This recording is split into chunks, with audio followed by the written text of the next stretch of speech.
Power does not punish the ruthless. It rewards them. This is the truth you were never meant to hear. From the first days of your life, you were trained with invisible chains. You were told that fairness makes you noble, that kindness ensures respect, that patience and obedience will one day bring their reward. But look at the world carefully. Look with eyes no longer blinded by illusions. Who rises fastest? Who holds the throne? It is not the fair, not the endlessly kind, not the men who wait politely for their turn. It is the ones who move without hesitation. It is the ones who smile while they calculate. The ones who preach virtue while sharpening their knives in silence. The ones who treat kindness as camouflage and morality as theater. You have been taught to treat fairness as strength, but fairness is a leash. It makes you predictable. It keeps you tame for the benefit of others. While you follow rules you never wrote, others with less talent, less ability, less worth cut ahead, because they were never chained by the same leash. Machiavelli understood this centuries ago. He did not write for dreamers or saints. He wrote for men surrounded by enemies, for rulers who could not afford the luxury of hesitation. He wrote for those who wanted to survive in a world that is nothing but a hidden battlefield. He showed them how to bend loyalty, how to weaponize virtue, how to win without apology. And those lessons are not relics. They are eternal. They remain the silent architecture of power. This is not about cruelty for cruelty's sake. It is about survival. It is about never letting another man's fragile morality decide your fate. The world respects results, nothing else. So stop asking, what is fair? Start asking what works. Because if you will not take what is yours, someone weaker, but bolder will. You've been conditioned to believe that decency ensures safety, that kindness protects, that fairness is rewarded. But history sings a darker song. Every empire, every dynasty, every great company that dominates today was not built on fair play but on advantage ruthlessly taken. Power is not a polite debate. It is not a contest where rules protect the weak. Power is a silent war where only those willing to do what others will not survive. The world does not crown the virtuous. It crowns the decisive. Think of the people who have passed you in life. They were not always smarter, not always stronger. But they had one thing you refused to develop: the willingness to cut ties, the willingness to act without hesitation, the willingness to place results above reputation. While you questioned whether something was right, they had already acted. And when the dust settled, no one remembered your hesitation. They remembered only their victory. Machiavelli warned princes never to rely on the goodness of others.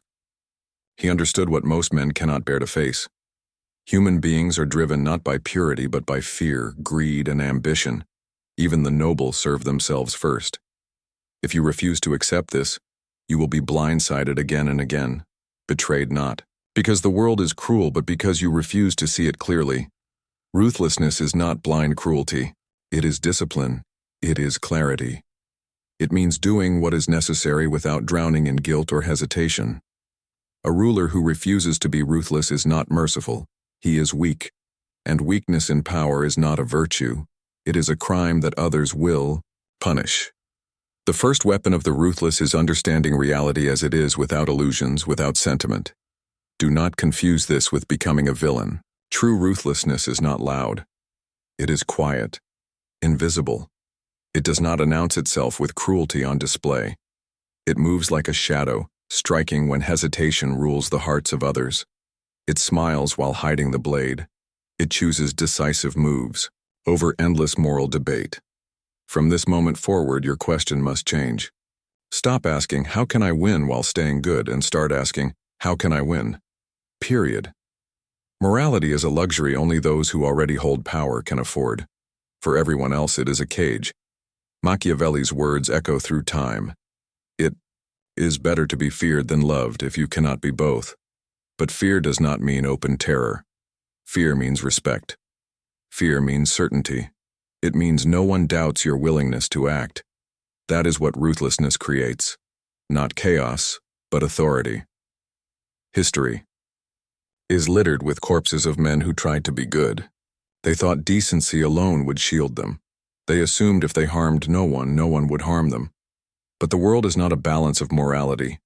It is a battlefield of power, and power is drawn to boldness, not goodness. Look around you, now. The ones who advance the fastest are rarely the purest. They are the ones who refuse hesitation. They are the ones who do not ask permission. They are the ones who act as though they are inevitable. This is the great secret of power. People believe in what appears certain. Even lies become truth when spoken with authority. Even weakness looks like strength when carried with enough confidence. This is why Machiavelli warned leaders never to rely on their reputation for kindness. Because kindness invites predators. They know you will hesitate before striking back. They know you fear appearing cruel. And hesitation is fatal. The ruthless win not because they are stronger, but because they do not pause. Where you weigh options, they seize opportunities. Where you worry about being liked, they think only of being obeyed. Consider Cesare Borgia, the man Machiavelli admired most. His power was not built on fairness. It was built on calculated terror. He eliminated rivals not through blind rage but through precision. He staged punishment so severe that betrayal never repeated itself. And yet to the people, he appeared a savior. They saw not the knife behind the smile but the results he delivered. This is the paradox of ruthlessness. When done well, it does not look like ruthlessness at all. It looks like leadership. It looks like strength. People crave order. They will follow the man who provides it, no matter how many throats he cut to secure it. But boldness alone is not enough. Unfocused aggression burns bright, then burns out. Machiavellian ruthlessness is deliberate. It chooses its targets carefully. It strikes with purpose and it knows when to stop. You are not trying to destroy everyone. You are ensuring that no one can destroy you. Ask yourself, in your life, who benefits from your hesitation? Who moves while you remain paralyzed by questions of what others will think? Those people understand the game. They use your conscience as a weapon against you. You can remain their victim, or you can step into the arena on their terms. This does not mean arrogance. True ruthlessness is not flamboyant. It does not broadcast its intentions. It moves quietly, unseen, precise.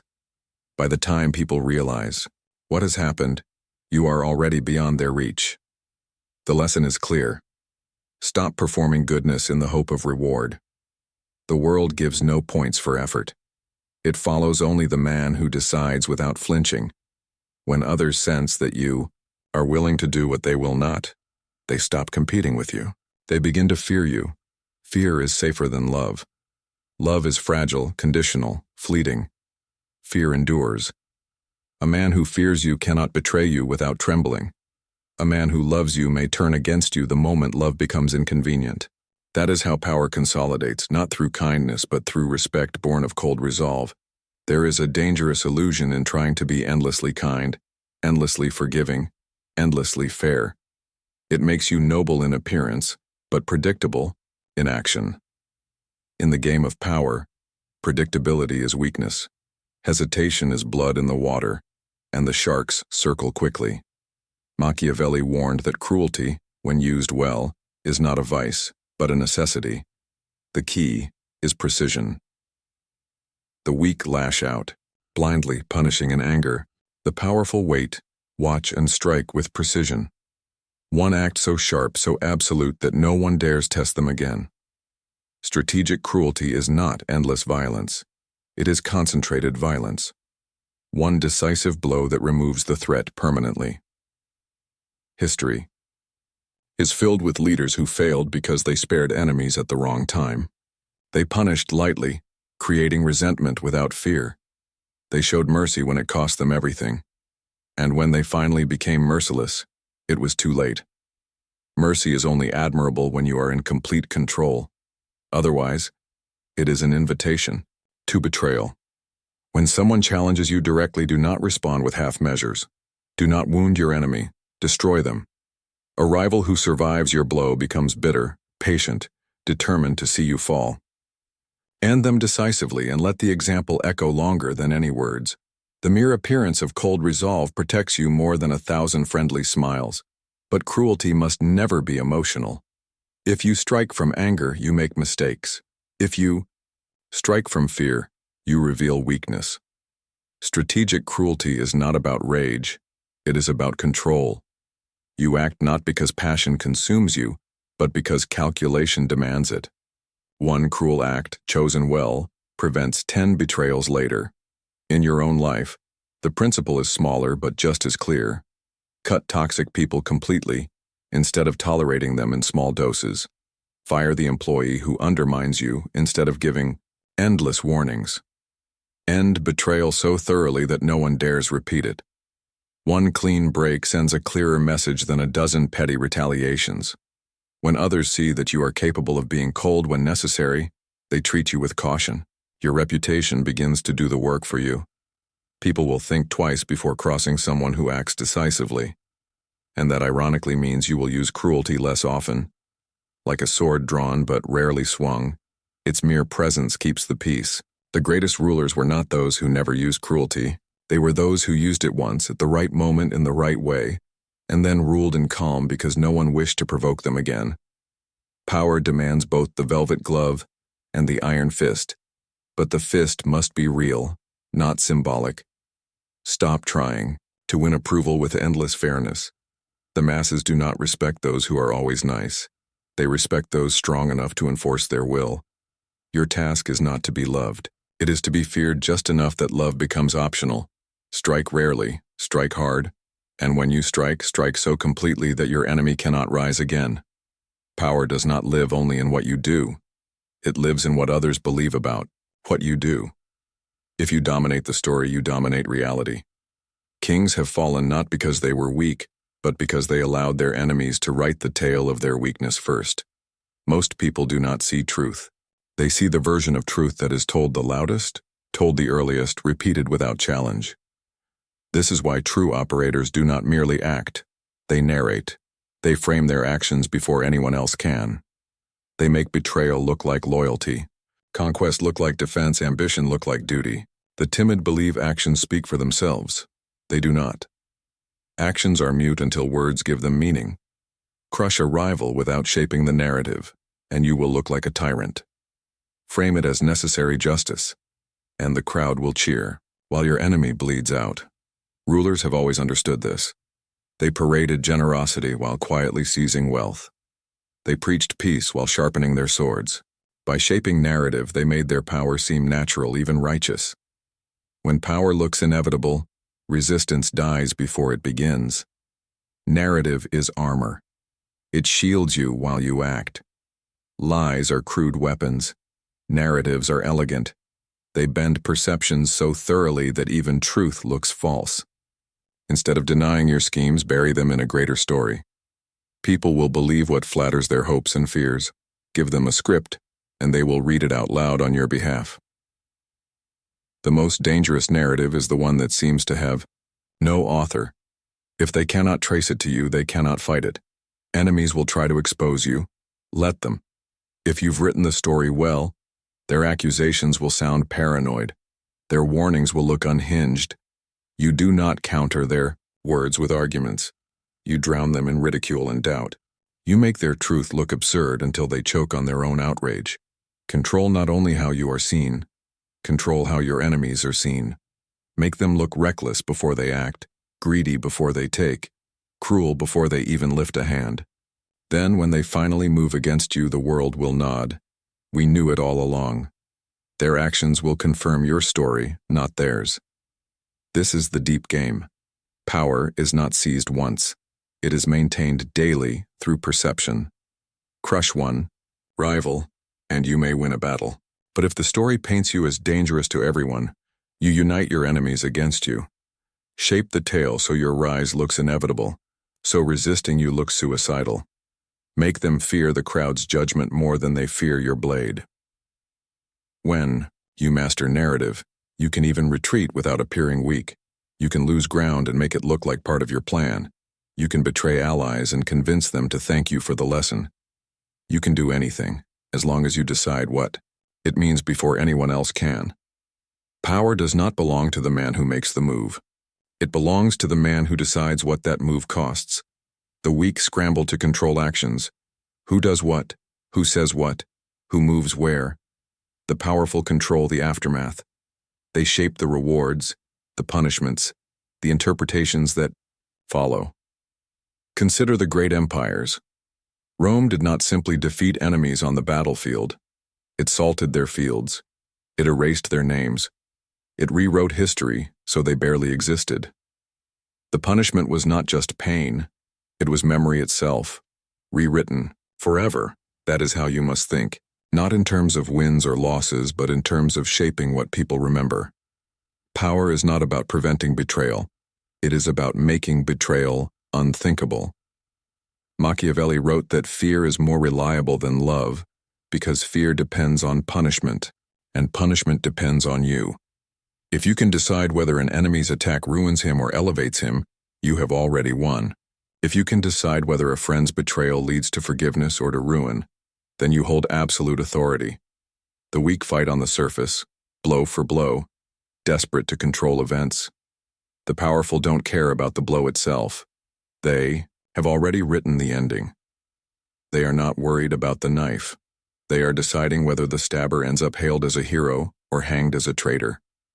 To dominate, you must build a system where all roads lead back to you, where help flows through you so gratitude binds others to you, where betrayal meets such punishment that no one dares attempt it again. Never outsource consequences to chance. Never let someone else write the ending of your conflicts. Make sure every final act has your signature carved into it. This requires emotional distance. Never strike impulsively. A fool lashes out in anger. A fool makes the cost of crossing him unpredictable and therefore ignorable.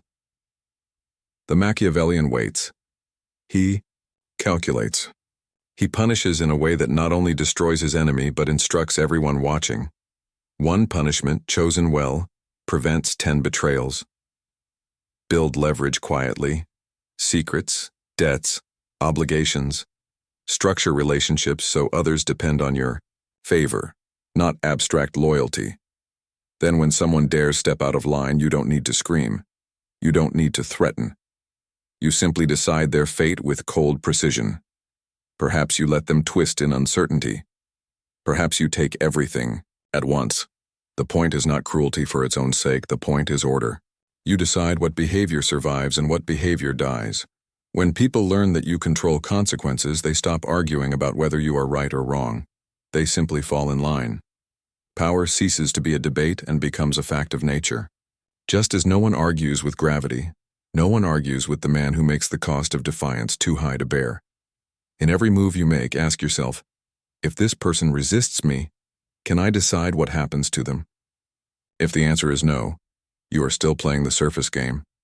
If the answer is yes, you have reached the deep game, the level where Machiavelli's princes ruled without needing to raise their voices. Controlling consequences is not about looking ruthless. It is about ensuring quietly, invisibly, that every road leads back to you, and only you decide whether that road ends in reward or ruin. Because the world is not getting softer. It is not becoming fairer. If you do not learn to be ruthless, then someone ruthless will learn to control you.